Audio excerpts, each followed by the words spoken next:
Elijah Bennett's world shattered into pieces when his 5-year-old daughter, Lily, collapsed unconscious in his arms at the Christmas charity gala, her tiny body burning with fever as doctors later revealed she had a rare condition requiring a bone marrow transplant, with no matching donors in sight. Through tears that blurred the sterile hospital walls, the 34-year-old billionaire clutched his daughter's hand, the weight of potentially losing his only family crushing him. How could all his billions save countless strangers through his foundations but fail to save the one person who mattered most? And why had Lily's last conscious words been a whispered plea, "Daddy, I want a mommy for Christmas, she'll make me better"? The memory of that night haunted him, Lily in her red velvet dress, twirling under the crystal chandeliers of the grand ballroom, her laughter suddenly cutting off as her small body went limp. The terrifying ambulance ride, the parade of doctors with increasingly grave expressions, and now this sterile room with its incessant beeping monitors had become his new reality. For 3 days, he hadn't left her side, his usual immaculate appearance replaced by rumpled clothes and stubble, his empire running on autopilot while its CEO faced the one crisis his money couldn't immediately solve. "Mr. Bennett, we've found a potential match," Dr. Maya Washington said, her dark eyes intense beneath the fluorescent lights. Standing in the doorway with her clipboard pressed against her chest, she was a vision of composed elegance despite having worked a 20-hour shift. What she wouldn't tell him yet was that she herself was the match, a statistical near impossibility that would force her to choose between professional ethics and saving a child's life. But there are complications. Significant ones. She studied the man before her. Elijah Bennett in person was different from the Elijah Bennett whose face graced magazine covers and business journals. His vulnerability was palpable, raw in a way that contradicted everything she'd believed about the ruthless billionaire whose company had destroyed her family. The irony wasn't lost on her that her bone marrow might save his child while her heart screamed for her to walk away. Elijah rose, his normally confident demeanor fractured by 5 sleepless nights. "Name your price. Whatever it costs, whoever needs to be flown in, just tell me." His voice cracked, revealing the vulnerability beneath the polished exterior of America's most eligible widower. What he didn't know was that the woman standing before him held not just the cure for his daughter but would unravel the carefully constructed walls he'd built around his heart since his wife's death 3 years ago. "It's not about money, Mr. Bennett," Maya replied, maintaining her professional distance while something inside her wavered at his desperation. "The match is unusually close. We need to run additional compatibility tests, and there are protocols that must be followed." She didn't add that every minute spent in this room felt like betrayal to her father's memory. Over the next 2 weeks, Maya became a constant presence in Lily's hospital room, checking vitals and reviewing charts with a thoroughness that went beyond professional duty. She found herself lingering, drawn to the little girl's resilience and her father's devotion. Behind her professional mask, she battled her own demons, the ethics of her involvement, the painful memories of her own childhood illness, and the growing feelings for a man who represented everything she claimed to despise about wealth and privilege. Maya had never intended to become so involved. As Lily's hematologist, she should have maintained professional boundaries, especially after discovering she was a potential donor. But something about the little girl's smile, so reminiscent of her own childhood photos, broke through her defenses. And something about Elijah's dedication contradicted everything she'd believed about him. The man who sat reading Harry Potter for hours, doing all the character voices despite his exhaustion, hardly matched the cold corporate raider she'd envisioned for years. One evening, she arrived to find Lily sleeping peacefully while Elijah stood by the window, silhouetted against the city lights. "She had a good day," he said without turning. "She asked if you'd come again." The simple statement carried weight beyond its words, an acknowledgement that Maya had somehow become important to them both. "I brought something for her," Maya admitted, pulling a worn teddy bear from her bag. "It was mine when I was sick as a child. His name is Dr. Fuzzy." The confession felt too intimate, but Elijah's grateful smile made her heart flutter traitorously. "You were sick too? Lily will love knowing that. She thinks doctors don't understand what it's like." He gestured to the chair beside Lily's bed. Stay a while? She'll be disappointed if she wakes and you've gone. Against her better judgment, Maya stayed, and their quiet conversation stretched into hours as they discovered shared interests in classical music, obscure documentaries, and a passion for medical innovation. For the first time, Maya saw glimpses of the man behind the billionaire facade, a father who coached his daughter's soccer team despite his schedule, a son who had built his empire from the ashes of his own family's bankruptcy, a widower still wearing his wedding ring 3 years after his wife's death. You don't remember me, do you? Maya asked one evening, when they found themselves alone in the hospital cafeteria. Her fingers trembled slightly around her coffee cup. 10 years ago, your company acquired Horizon Pharmaceuticals and shut down their research division. My father headed that division. He lost everything. The confession hung in the air between them, the first piece of her painful secret exposed. Elijah's face paled. The generic medication project? I was told the research was failing, that's why we pivoted to. He stopped, his sharp mind suddenly connecting dots he'd missed for years. Your father was Dr. Washington. The whistleblower who later. He couldn't finish the sentence. Who later took his own life, Maya completed, her voice steady despite the pain in her eyes. I swore I'd never forgive the Bennett empire. And now here I am, the only match for your daughter. She stood abruptly. I need to go. She fled before he could respond, taking the service elevator to avoid him. In her office, she pulled out the worn newspaper clippings she still kept in her desk, headlines announcing the acquisition, followed by allegations of research suppression to protect profit margins, and finally the tragic obituary. Her entire medical career had been fueled by a determination to finish what her father started, affordable treatments accessible to all. How had she ended up here, falling for the very man she'd once held responsible for destroying everything? That night, Maya retrieved her father's journal from her apartment, his detailed notes about the research that had been his life's work and ultimate downfall. As she read, questions arose that had never occurred to her before. Inconsistencies in the timeline, references to meetings with VK that her father had found increasingly troubling, and finally a cryptic entry from the day before his death, Bennett doesn't know. Must warn him before V takes control. As days passed, Maya struggled with her decision while Lily's condition worsened. The transplant needed to happen within days, but hospital policy required her to recuse herself from the case due to personal connection. Meanwhile, Elijah's ruthless ex-business partner, Victor Crane, who'd been quietly orchestrating a takeover of Bennett Enterprises during Elijah's absence, leaked Maya's conflict of interest to the hospital board, threatening her medical license if she proceeded with the donation. Victor's intervention wasn't coincidental.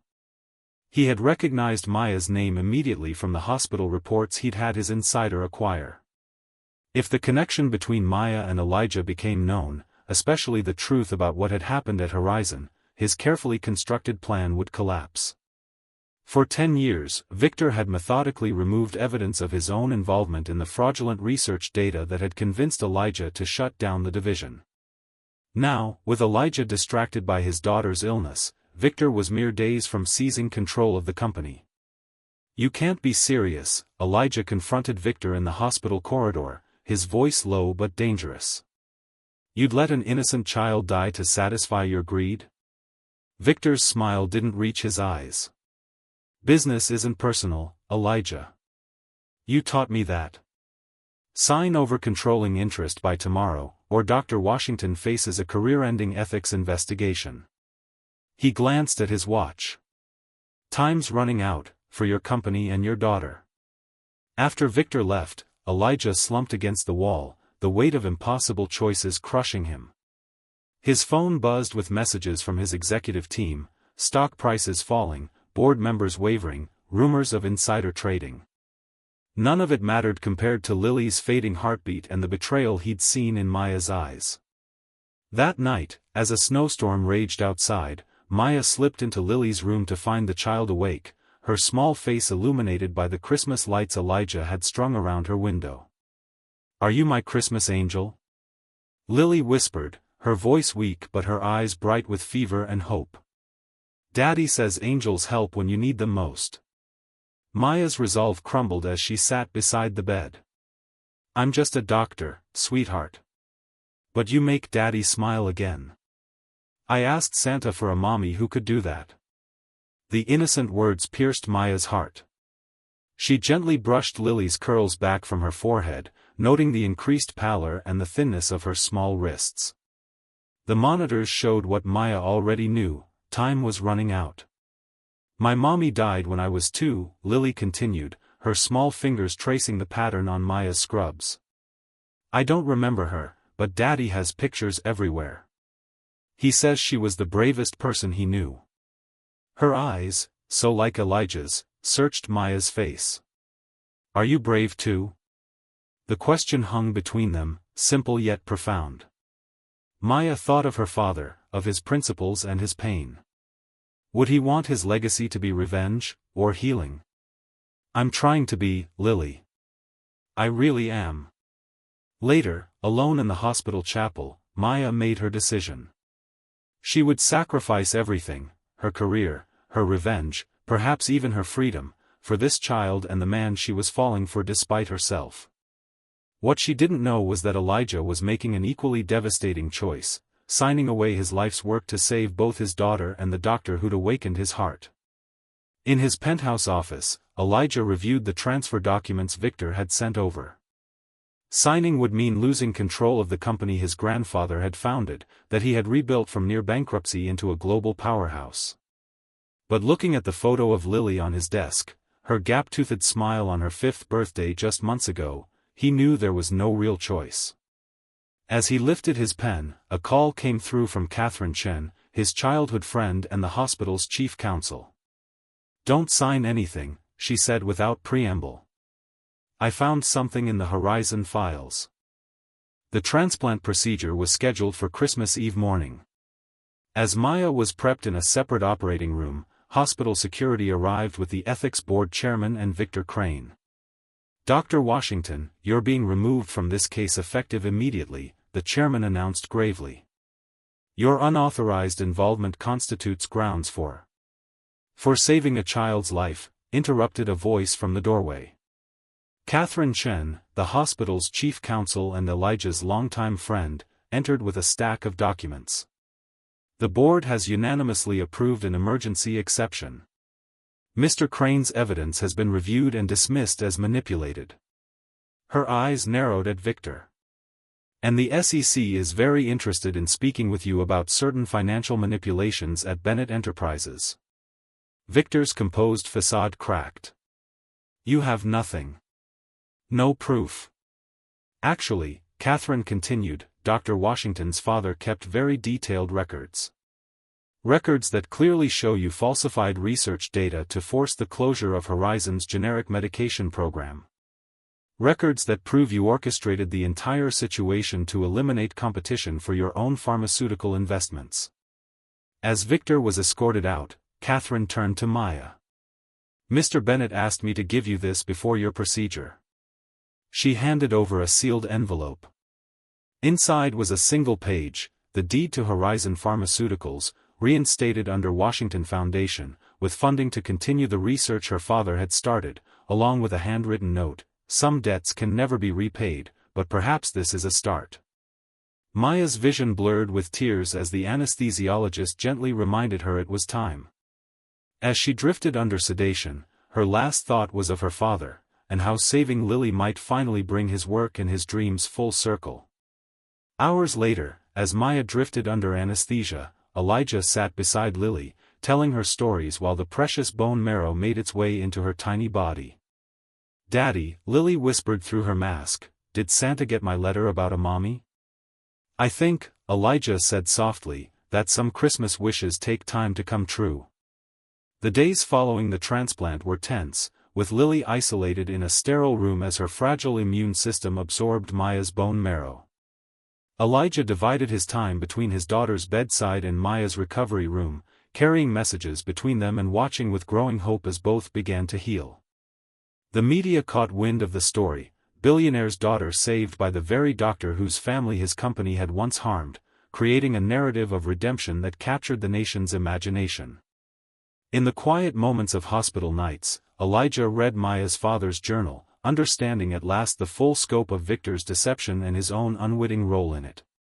The guilt was crushing, but Catherine's legal team was methodically building a case that would not only clear Dr. Washington's name but restore his legacy through the foundation Maya would lead. 1 week after the transplant, Maya was discharged. She hesitated outside Lily's isolation room, watching through the glass as Elijah helped his daughter build a Lego castle. He seemed to sense her presence, looking up with a smile that made her heart race despite her resolve to maintain professional boundaries. "She's asking for you," he mouthed, gesturing for her to don the protective gear. Inside, Lily's face lit up. "Dr. Maya. Look what Daddy and I made. It's a castle for the princess teddy bear you gave me." The child's energy was returning, her cheeks showing the first hint of healthy color. "It's beautiful, Lily," Maya said, settling carefully beside the bed. "How are you feeling today?" "Better. The nurse said your special cells are making friends with mine." "Is that true? Are they having a party in there?" Her innocence made both adults laugh, breaking the tension that had lingered between them. As January turned to February, Lily's recovery progressed steadily. She was discharged with strict protocols for her ongoing care, and Maya found professional reasons to visit the Bennett home regularly, monitoring Lily's recovery while helping establish the Washington Foundation in her father's memory. Each visit deepened the connection between them, though neither acknowledged the growing attraction that simmered beneath their interactions. 3 months later, Lily's recovery progressed steadily, and Maya had become a regular visitor at the Bennett home. Her career had taken a new direction, heading the Washington Foundation's research division while consulting at the hospital. One evening, as Lily finally fell asleep after battling nightmares about her illness, Elijah and Maya found themselves alone on his penthouse balcony overlooking the city lights. "You saved more than my daughter," Elijah admitted, his usual wit replaced by raw honesty. "You saved me from becoming Victor, a man who sacrificed humanity for profit." Maya's laugh was soft as she shook her head. "And you showed me that holding on to hate was poisoning my own life." She hesitated. "My father would have forgiven you. It's taken me until now to understand that." The air between them changed, charged with unspoken feelings that had grown through shared crisis and quiet healing. Maya found herself studying his face, the lines at the corners of his eyes that deepened when he smiled, the determined set of his jaw that softened when he spoke to Lily, the kindness that had been there all along, hidden beneath layers of responsibility and grief.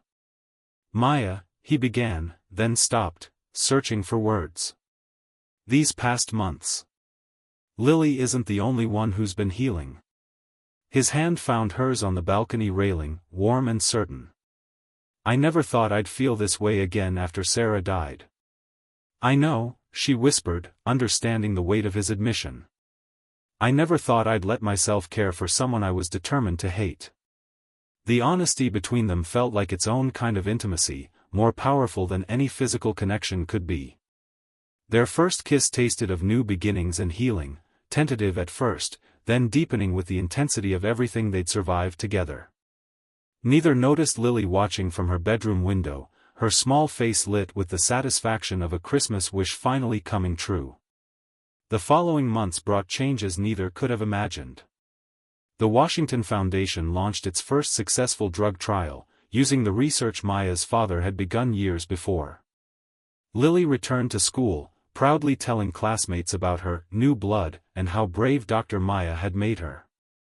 Elijah restructured Bennett Enterprises, implementing ethical practices that set new standards for the industry while rebuilding the board with diverse voices committed to accessibility in healthcare. And through it all, their relationship deepened, growing from tentative hope into something solid and real. Lily blossomed in the warmth of their combined love, her nightmares fading as security replaced fear in her young heart. 1 year later, as the annual Bennett Christmas Gala transformed from a corporate obligation into a celebration of life, Elijah took the stage with Lily beside him, both of them radiating health and happiness. "Last Christmas," he began, his voice carrying across the hushed ballroom, "my daughter made a wish that I thought was impossible. She asked for a mommy, specifically, one who could make me smile again." Murmurs rippled through the crowd as Maya, stunning in an emerald gown that complemented her dark skin and highlighted the quiet confidence she'd fully embraced, watched from beside the stage. "What I didn't realize," Elijah continued, "was that sometimes the greatest gifts arrive disguised as our greatest challenges." He extended his hand toward Maya, inviting her to join them. "Dr. Maya Washington saved my daughter's life through her bone marrow donation. She saved my soul by teaching me that true wealth isn't measured in acquisitions but in second chances." As Maya joined them, their journey flashed through her mind, from that first hospital meeting to countless nights of worry, from hesitant friendship to deepening trust, from healing Lily's body to healing their own wounded hearts. The path had been neither easy nor straightforward, but standing here beside them felt like coming home. Elijah dropped to one knee, producing a velvet box that caused gasps throughout the room. "You came into our lives as Lily's Christmas wish. Would you consider making another wish come true by becoming her mother and my wife?" Maya's tears fell freely as she nodded, unable to speak past the emotion tightening her throat. As Elijah slipped the ring onto her finger, Lily threw her arms around them both, creating a perfect family circle that had once seemed impossible. "I told Santa you were the one," Lily whispered against Maya's gown. "I knew it all along." From the back of the room, Catherine Chen captured the moment on her phone, knowing this video would inspire thousands, a testament to forgiveness, healing, and the power of a child's Christmas wish. Like this story touched your heart, please remember to share it with others who might need reminder that second chances and new beginnings are the greatest gifts of all. As the newly engaged couple shared their first dance, snowflakes began to fall outside the grand windows, coating the city in a blanket of white, nature's own blessing on a journey that had begun in tragedy but blossomed into something beautiful and lasting. In that moment, surrounded by friends and with Lily watching sleepily from Catherine's lap, Maya and Elijah both silently acknowledged the truth they had discovered together, that sometimes, the greatest love stories begin with forgiveness, and sometimes, a child's Christmas wish holds more wisdom than all the world's wealth combined.